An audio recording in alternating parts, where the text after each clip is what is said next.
Hello everyone, welcome back to my channel Study Only Science। UP LT grade teacher TGT exam 2025 के लिए class है हिंदी साहित्य का इतिहास, पहला टॉपिक है।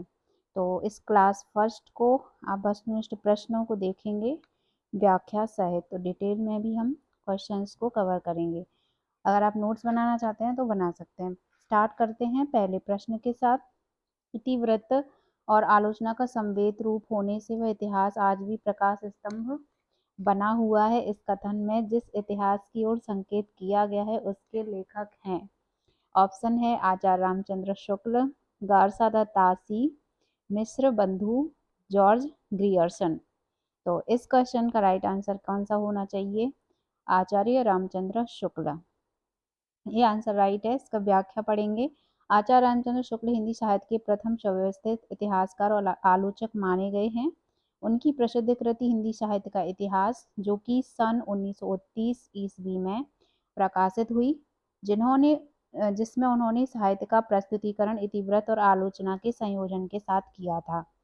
तो इन आचार्य रामचंद्र शुक्ल ने जो साहित्य को केवल घटनाओं की सूची के रूप में दिया है और उसके साथ ही साथ सामाजिक, सांस्कृतिक और ऐतिहासिक संदर्भों के साथ इसको जोड़ा है। उनके इतिहास लेखन की विशेषता है भाषा शैली और दृष्टिकोण, सभी में आलोचनात्मक गंभीरता और तथ्यात्मक आधार शामिल है।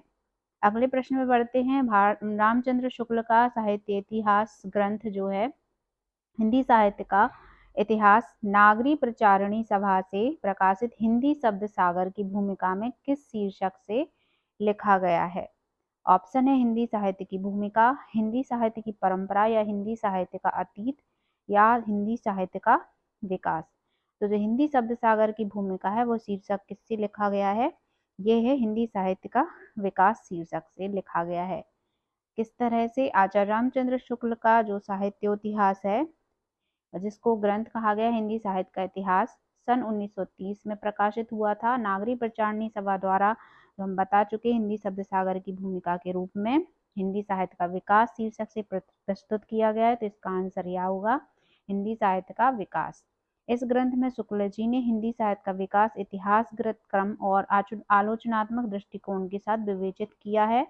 और हिंदी साहित्य की भूमिका, जो कि 1940 में लिखा गया था, आचार्य हजारी प्रसाद द्विवेदी का ग्रंथ है। और हिंदी साहित्य का अतीत आचार्य विश्वनाथ प्रसाद मिश्र की 2 भागों वाली रचना है। तो इनके भी आपको नाम याद रखने हैं। थर्ड क्वेश्चन है, a dictionary of English and Hindustani के लेखक हैं।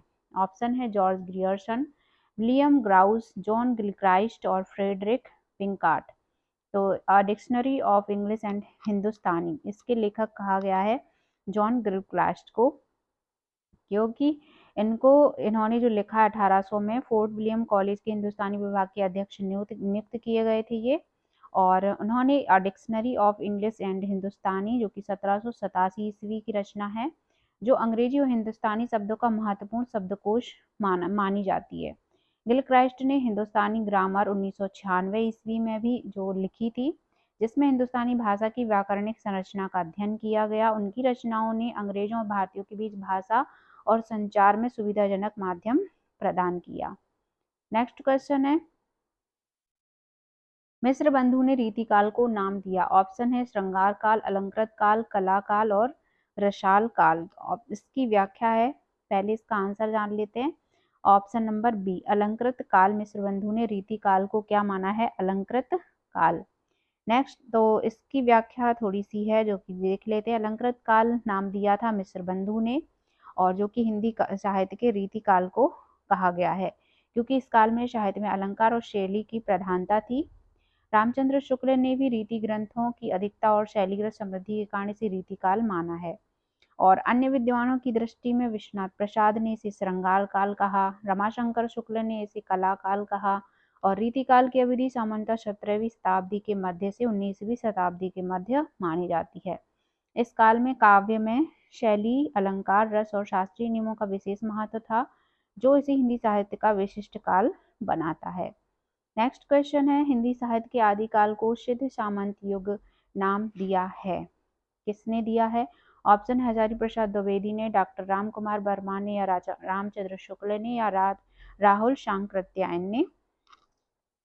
तो ये नाम दिया है राहुल शांकृत्यायन ने, सिद्ध सामंत युग। नेक्स्ट इसकी व्याख्या है इस तरह से, हिंदी साहित्य के आदिकाल को सिद्ध सामंत युग नाम राहुल शांकृत्यायन ने दिया है और विभिन्न विद्वानों द्वारा आदिकाल और अन्य कालों का नामकरण किया गया है, जो कि इस प्रकार है।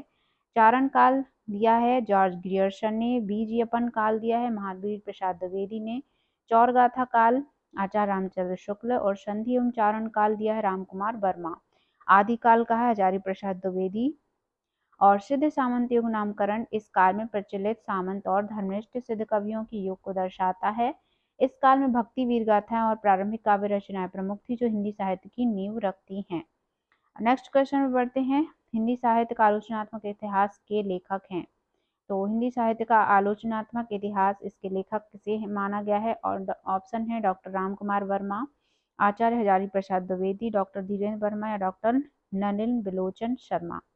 तो इस प्रश्न का आंसर होगा डॉक्टर रामकुमार वर्मा, इनका ये लेख है। और व्याख्या है इस तरह से, डॉक्टर रामकुमार वर्मा ने हिंदी साहित्य का आलोचनात्मक इतिहास लिखा, जो कि साहित्य का आलोचनात्मक दृष्टिकोण प्रस्तुत करता है। इनका जन्म 1905 ईस्वी और निधन 1990 ईस्वी में हुआ था। उन्हें हिंदी एकांकी का जनक माना जाता है, इसको अंडरलाइन कर लेना। और आगे है काव्य संग्रह इन्होंने लिखा चित्ररेखा के लिए, उन्हें देव पुरस्कार और 1963 में पद्म भूषण से सम्मानित किया गया था। इनकी प्रमुख रचनाएं हैं एकलव्य, रेशमी टाई, पृथ्वीराज की आंखें और दीपदान है। अन्य साहित्य इतिहास ग्रंथ जो हैं, आचार्य रामचंद्र शुक्ल ने हिंदी साहित्य का इतिहास लिखा, हजारी प्रसाद द्विवेदी हिंदी साहित्य की भूमिका के रचयिता हैं। नेक्स्ट क्वेश्चन है, रीतिकाल के सर्वप्रथम श्रृंगार काल नाम रखने का सुझाव किसने दिया था? तो रीतिकाल को सर्वप्रथम श्रृंगार काल नाम जो रखा गया है वो किसने दिया था? आचार्य रामचंद्र शुक्ल या आचार्य विश्वनाथ प्रसाद मिश्र या आचार्य हजारी प्रसाद द्विवेदी या राम कुमार वर्मा। तो ये नाम दिया था आचार्य विश्वनाथ प्रसाद मिश्र ने। और रीतिकाल को सर्वप्रथम श्रृंगार काल नाम देने का सुझाव आचार्य विश्वनाथ प्रसाद मिश्र ने दिया था। नाम याद रखना, इस काल में काव्य में अलंकार, रस और शैली का विशेष महत्व था। अन्य विद्वानों का नामकरण इस तरह किया गया, जॉर्ज ग्रियर्सन रीति काव्य कहा गया, मिश्र बंधु ने अलंकृत काल कहा, आचार्य रामचंद्र शुक्ल ने रीतिकाल, रमाशंकर शुक्ल कला काल।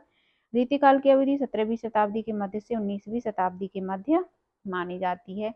नेक्स्ट क्वेश्चन है, गारशादा तासी के इतिहास ग्रंथ इस्तवार दलाल लित्तेरेतु एंदुई ए हिंदुस्तानी का दूसरा संस्करण कब प्रकाशित हुआ था? ऑप्शन है 1848 ईस्वी, 1868 ईस्वी, 1871 ईस्वी, 1888 ईस्वी। तो ये माना गया है 1871 ईस्वी में प्रकाशित हुआ था और इसमें प्रकाशन में 2 भागों में किया गया है। दूसरा संस्करण 1871 में प्रकाशित हुआ था और इसका प्रकाशन 2 भागों में क्यों किया गया? 1839 में और 1846 में हुआ था। इस ग्रंथ में कुल कितने 738 कवि शामिल थे, जिनमें हिंदी के 72 और शेष उर्दू के कवि थे। यह हिंदी साहित्य के इतिहास पर लिखे गए पहले व्यवस्थित प्रयासों में से एक है और मूलतः फ्रेंच भाषा में रचित था। और डॉक्टर लक्ष्मी सागर वार्ष्णेय ने इसका हिंदी अनुवाद हिंदुई साहित्य का इतिहास 1952 ईस्वी के रूप में प्रकाशित कराया था। क्वेश्चन नंबर 9 है, रामचंद्र शुक्ल का हिंदी साहित्य का इतिहास पहले किस ग्रंथ की भूमिका के रूप में छपा था? ऑप्शन है हिंदी शब्द सागर, हिंदी साहित्य कोश, हिंदी साहित्य सागर और हिंदी सरित सागर। तो इनका हिंदी साहित्य का इतिहास पहले किस तरह से किस भूमिका के रूप में छपा गया था? हिंदी शब्द सागर के रूप में छपा था। तो ये कब छपा था? इसकी 1929 ईस्वी में प्रकाशित हुआ और इसे हिंदी साहित्य का सबसे प्रामाणिक और व्यवस्थित इतिहास माना जाता है। ये हम पहले पढ़ चुके हैं। और हिंदी साहित्य की भूमिका हजारी प्रसाद द्विवेदी 1940 में लिखा है और हिंदी साहित्य का वैज्ञानिक इतिहास जो कि गणपति चंद्रगुप्त द्वारा 1965 ईस्वी में लिखा गया है। और नेक्स्ट क्वेश्चन पे बढ़ते हैं, आचार्य रामचंद्र शुक्ल ने रीतिकाल का समय माना है।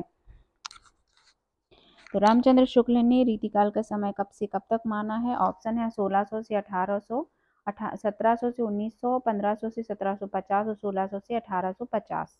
तो यहाँ पे आचार्य रामचंद्र शुक्ल की बात हुई है 1700 से 1900 विक्रम संवत के बीच में रीतिकाल का समय इन्होंने माना है, क्योंकि आचार्य रामचंद्र शुक्ल ने रीतिकाल की अवधि अभी पढ़ा 1700 से 1900 विक्रम संवत माना है और उन्होंने हिंदी साहित्य की 900 वर्षों को 4 प्रमुख कालों में विभाजित किया है, जो कि इस प्रकार है। आदिकाल को वीरगाथा काल कहते हैं, जो कि 1050 से 1375 तक था। पूर्व मध्यकाल को भक्तिकाल कहा गया, जो 1375 से 1700 तक था, और उत्तर मध्यकाल को रीतिकाल कहा गया, 1700 से 1900 तक। आधुनिक काल गद्यकाल है, जो कि अभी 1900 से 1984 तक चला है, और रीतिकाल में काव्य शैली अलंकार रस का विशेष महत्व था। आधुनिक काल जो कि अभी भी आधुनिक काल ही कहा गया है। अगला क्वेश्चन है, किस इतिहास लेखक ने अपने इतिहास ग्रंथ में लगभग 5000 कवियों का विवरण दिया है? ऑप्शन है मिश्र बंधु, शिव सिंह सेंगर, आचार्य रामचंद्र शुक्ल या सर जॉर्ज ग्रियर्सन। तो इन कौन सा इतिहास है, किस लेखक ने अपने इतिहास ग्रंथ में 5000 कवियों का विवरण दिया है? उनका नाम है मिश्र बंधु। और व्याख्या इस तरह से है कि मिश्र बंधु ने अपने साहित्य इतिहास ग्रंथ मिश्र बंधु विनोद लिखा है, जो कि लगभग 5000 यानी कि 4591 कवियों का विवरण दिया। मिश्र बंधु में गणेश बिहारी, श्याम बिहारी और सुखदेव बिहारी शामिल हैं। इस ग्रंथ का प्रकाशन 4 भागों में हुआ था।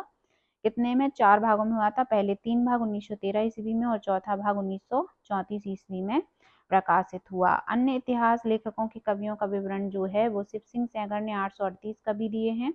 जॉर्ज गियर्सन द्वारा 952 कवि का वर्णन है, और आचार्य रामचंद्र शुक्ल द्वारा 1000 कवियों का विवरण दिया है। नेक्स्ट क्वेश्चन है, the modern vernacular literature of Hindustan के लेखक हैं? ऑप्शन है George Grierson, Garcin de Tassy, Shiv Singh Sengar और सुखदेव बिहारी मिश्र। तो इसका आंसर हो जाएगा option number A, George Grierson, क्योंकि the modern vernacular literature of Hindustan के लेखक जॉर्ज ग्रियर्सन हैं, और इसे हिंदी साहित्य का पहला व्यवस्थित इतिहास ग्रंथ माना जाता है। इस ग्रंथ में कुल 952 कवियों का विवरण शामिल किया गया है, और डॉक्टर किशोरी लाल गुप्त ने इसका हिंदी अनुवाद हिंदी साहित्य का प्रथम इतिहास के रूप में किया था। किसने? किशोरी लाल गुप्त ने। इसका प्रकाशन किया गया 1957 ईस्वी में, और यह हिंदी साहित्य अध्ययन में महत्वपूर्ण संदर्भ के रूप में प्रस्तुत हुआ। नेक्स्ट क्वेश्चन है, हिंदी साहित्य का उत्तर मध्यकाल को रीतिकाल किस विद्वान ने कहा है? तो उत्तर मध्यकाल को रीतिकाल कहा है किसने? ऑप्शन है आचार्य रामचंद्र शुक्ल, मिश्र बंधुओं, या फिर पंडित विश्वनाथ प्रसाद मिश्र या शिव सिंह सेंगर ने। तो इसको कहा है आचार्य रामचंद्र शुक्ल ने रीतिकाल कहा है उत्तर मध्यकाल को। तो इसको डिटेल में देखते हैं। उत्तर मध्यकाल को आचार्य रामचंद्र शुक्ल ने रीतिकाल नाम दिया। रीतिकाल क्योंकि काव्य शैली, अलंकार, रस और शास्त्रीय नियमों का विशेष महत्व रखता था, और अन्य विद्वानों द्वारा रीतिकाल के नाम इस तरह से हैं, जो कि आप स्क्रीनशॉट ले सकते हैं। मिश्र बंधुओं ने अलंकृत काल कहा है, विश्वनाथ प्रसाद मिश्र ने श्रृंगार काल, और रमाशंकर शुक्ल रसाल ने कला काल की संज्ञा दी है। नेक्स्ट क्वेश्चन है, आचार्य रामचंद्र शुक्ल के अनुसार आदिकाल का समय है? ऑप्शन है संवत 1050 से 1350, संवत 1075 से 1350, या संवत 1050 से 1375, संवत 1000 से 1350 विक्रमी संवत। तो इसका आंसर आचार्य रामचंद्र शुक्ल के अनुसार आदिकाल का समय 1050 से 1375 विक्रम संवत तक माना गया है।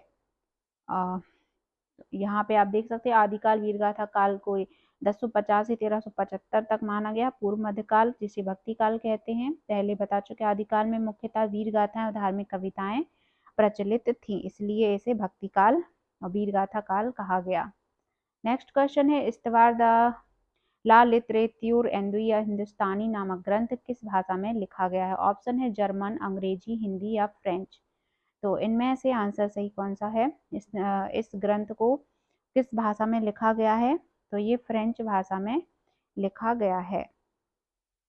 अगला क्वेश्चन है, हिंदी के प्रारंभिक काल को आदिकाल नाम देने वाले कौन है? राहुल सांकृत्यायन, राम कुमार वर्मा, महावीर प्रसाद द्विवेदी, हजारी प्रसाद द्विवेदी। तो हिंदी के प्रारंभिक काल को आदिकाल नाम देने का श्रेय किसे जाता है? हजारी प्रसाद द्विवेदी को जाता है। आदिकाल के नामकरण में विद्वानों का नाम भी योगदान है, जैसे जॉर्ज गियर्सन ने चारण काल कहा, मिश्र बंधु ने प्रारंभिक काल कहा, महावीर प्रसाद द्विवेदी ने बीज वपन काल कहा, और रामचंद्र शुक्ल ने वीरगाथा काल दिया। राम कुमार वर्मा ने संधि एवं चारण काल कहा, राहुल सांकृत्यायन ने सिद्ध सामंत काल कहा। यानी सब अलग अलग कवियों ने अलग अलग नाम से संबोधित किया। आदिकाल में हिंदी साहित्य की प्रारंभिक कविताएं, वीरगाथाएं एवं धार्मिक रचनाएं प्रमुख थी। नेक्स्ट क्वेश्चन है, हिंदी शब्द सागर संपादित ग्रंथ है? ऑप्शन है रामचंद्र शुक्ल, श्यामचंद्र दास, हजारी प्रसाद द्विवेदी या डॉक्टर नागेंद्र। तो इसका सही आंसर है श्यामचंद्र दास, जो हिंदी शब्द सागर के संपादक थे। अगला क्वेश्चन देखते हैं। श्याम सुंदर दास ने और कौन कौन से ग्रंथों की रचना की जो वैज्ञानिक कोश इनका माना जाता है? पृथ्वीराज रासो, छत्र प्रकाश, इंद्रावती, चंद्रावती, हमीर रासो, परमाल रासो, रानी केतकी की कहानी जैसी कृतियों का भी संपादन किसने किया है? श्याम सुंदर दास ने। नेक्स्ट क्वेश्चन है, इस्तवारदाला लित्योरर एंदोई द हिंदुस्तानी की रचना की? फिर से रिपीटेड, कीथ ने, गियर्सन ने या गार्शा तासी ने, गिलक्राइस्ट ने? तो इसका आंसर है गार्शा तासी ने इसकी रचना की थी। नेक्स्ट क्वेश्चन देखते हैं। ग्रियर्सर कृत the modern vernacular literature of northern Hindustan का हिंदी अनुवाद किसने किया है? ऑप्शन है डॉक्टर किशोरी लाल गुप्त, डॉक्टर राम कुमार वर्मा, डॉक्टर लक्ष्मी सागर बांसड़े या डॉक्टर जगदीश गुप्त? तो इसका सही आंसर है डॉक्टर किशोरी लाल गुप्त ने हिंदी अनुवाद किया है इस ग्रंथ का। तो व्याख्या पढ़ लेते हैं। The modern vernacular literature of the northern Hindustan ग्रंथ का लेखक जॉर्ज ए ग्रियर्सन है और इसका मूल प्रकाशन एशियाटिक सोसाइटी ऑफ बंगाल की पत्रिका के विशेषांक के रूप में 1888 ईस्वी में हुआ था। इस ग्रंथ का हिंदी अनुवाद डॉक्टर किशोरी लाल गुप्त ने किया था। इसको अंडरलाइन कर लें। ग्रंथ सच्चे अर्थों में हिंदी साहित्य का प्रथम व्यवस्थित इतिहास माना जाता है, सच्चे अर्थों में। ठीक है, गियर्सन ने इसमें हिंदी और उर्दू के 952 कवियों का विवरण दिया है। और नेक्स्ट क्वेश्चन है, आंग्ल भाषा में हिंदी लिखा गया जो हिंदी साहित्य का इतिहास स्केच ऑफ हिंदी लिटरेचर के लेखक कौन है? ऑप्शन है पादरी एफईके, पादरी एडविन ग्रीव्स और गार्शा तासी, जॉर्ज ग्रियर्सन। इस क्वेश्चन का राइट आंसर है पादरी एडविन ग्रीव्स को कहा गया हिंदी लिटरेचर का लेखक, जो कि आंग्ल भाषा में लिखा गया था, यानी कि अंग्रेजी भाषा में।